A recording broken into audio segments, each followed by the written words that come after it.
আলোচনা এটাই যে কোচ ৰাজবংশী বা আদিবাসীসকলৰ যিটো জনজাতিকৰণৰ ক্ষেত্ৰত আমি আগত যিটো NOC দিছে ইয়াতে ভাল থাকিলে ভাল সেইখিনি কথাটো কৈছোঁ মই ইয়াৰ পৰা আৰু মই কৈছোঁ আগত যি ষ্টেণ্ড দিছে ইয়াতে মোৰ ষ্টেণ্ডটো ভাল থাকিব কথা সেইটোৱে জনগোষ্ঠী দিয়াৰ ক্ষেত্ৰত আমাৰ কোনো আপত্তি নাই কিন্তু এক্সিষ্টিং ট্ৰাইবেলে একো ক্ষতি হ'ব নালাগে সেইটোৱে আগত যি আছে সেইটোৱেই ইয়াত এজেঞ্চিও আগবাঢ়ি যোৱা নাই এজেঞ্চিও পিছুৱা নাই মই BTC বাসী ৰাইজৰ কাৰণে কি কৰিম নকৰিম সেইবিলাক গোটেই কথা আমি প্ৰচাৰ কৰিছে এই হিচাপত আমি আজিলৈকেও একে ষ্টেণ্ড আৰু আমি অতি সোনকালে ৰাইজক যেনেকৈ আমি কৈছোঁ যে 2005 চনৰ চনটো ভিত্তি কৰি পেলাই সকলোকে মাটিৰ পাত্তা দিয়া যাব সেইটো আমাৰ ষ্টেণ্ড আজিলৈকেও আছে আৰু আমি প্ৰত্যেক চাৰ্কেল আমাৰ ৰিটায়াৰ্ড মণ্ডল বা ৰিটায়াৰ্ড খানাগড় ইহঁতক নিযুক্তি দিয়া হৈছে অতি সোনকালে ইহঁতে কামটো আৰম্ভ কৰিব কথা সেইটোৱে আৰু আমি যেনিবা ইয়াং ল'ৰা ছোৱালীসকলৰ বেকাৰ ল'ৰা ছোৱালীসকলৰ কাৰণে 100 crore ব্যৱহাৰ কৰিম বুলি কৈছে সেইটো আমি বাজেটত ধৰিছোঁ সেইটো আমি ফেব্ৰুৱাৰী প্ৰথম সপ্তাহতে আমি আৰম্ভ কৰিম আৰু গৰীব দুখীয়াসকলৰ কাৰণে আমি 50 কোটি ধৰিম বুলি কৈছিল এইটো আমি অলৰেডি ধৰা হৈছে আৰু সেল্ফ হেল্প গ্ৰুপৰ কাৰণে 50 কোটি সেইবিলাক সব মুঠতে ইলেকশ্যনত আমি যিটো কমিটমেণ্ট দিছে সেইটো আমি কাম কৰিম আমি পিছুৱাই যোৱা নাই কথা সেইটোৱে অৰুণোদয়টো প্ৰমোদ বড়োৰ দিনত বহুত ফিল আপ কৰি গ'ল কিছুমান ডাবল আছে সেইবিলাক কেঞ্চেল হৈছে বুলি আমি জানো মুঠতে অৰুণোদয়ৰ ক্ষেত্ৰত আমি জাষ্ট চাব পাৰিছোঁ কোনটো সঁচা কোনটো মিছা সেইটো আমি কাৰেকশ্যন কৰি আছোঁ বহুত কেঞ্চেল হৈ গ'ল প্ৰমোদ বড়োৱে মানে যিসকল মানুহে পাব লগা ব্যক্তি সেইখিনি মানুহে পোৱা নাছিলে মানে ইলিগেল আৰু কি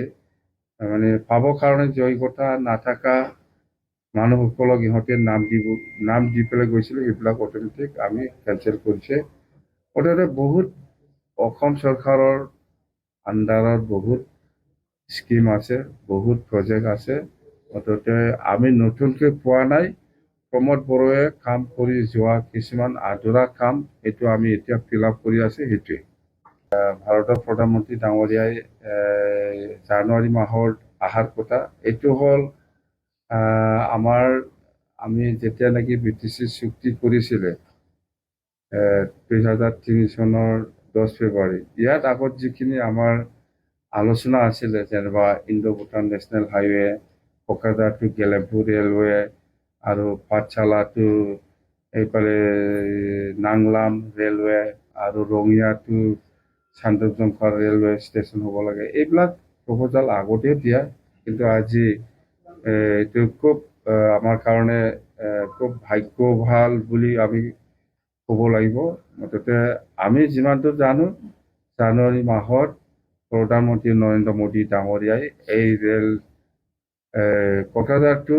গেলেম্পু যিটো ৰেল লাইন সেইটো অপেনিং কৰি পেলাই ফাউণ্ডেশ্যন কৰি পেলাই যাওঁ এডিশ্যনেল বাজেট মানে আমাৰ SD বাজেট এপ্ৰিললৈকে চলাবৰ কাৰণে আমাক অসম চৰকাৰে দিছে 250 crore সেইটোৱে আৰু আমাৰ 2025-26ৰ যিটো SOBT ইয়াত প্ৰমোদ বড়ো আগৰ চৰকাৰৰ 260 কিছুমান প্ৰজেক্ট ধৰা আছে সেই পইচাটো ৰিলিজ হোৱা নাছিলে প্ৰমোদ বড়োৰ দিনত 260 crore এইবাৰ যেহেতু আমাৰ দিনত নতুন চৰকাৰৰ দিনত এইবাৰ ৰিলিজ কৰিব সেইটো যদি হিচাপ কৰে তেতিয়াহ'লে 510 হয় 510 কোটি পোৱা নিচিনা হৈছে আমি কিন্তু 262 প্ৰমোদ বড়োৰ দিনতে ৰিলিজ কৰিব লাগিছিল সেই পইচাটো ৰিলিজ হোৱা নাই এইবাৰ ৰিলিজ কৰিব তো সেইটোকে ধৰি আমি এতিয়া SD বাজেট হিচাপে 510 পাইছে বুলি আমি ধৰিব পাৰোঁ কিন্তু কিছুমান স্কিম ধৰা আছে কিছুমানটো প্ৰমোদ বড়োৰ দিনত যিখিনি কিছুমান স্কিম ধৰিছে সেইবিলাক কিছুমানটো ঠিকে আছে, সেইটো আমি কেঞ্চেল নকৰিম, কিন্তু কিছুমানটো কেঞ্চেল হ'ব।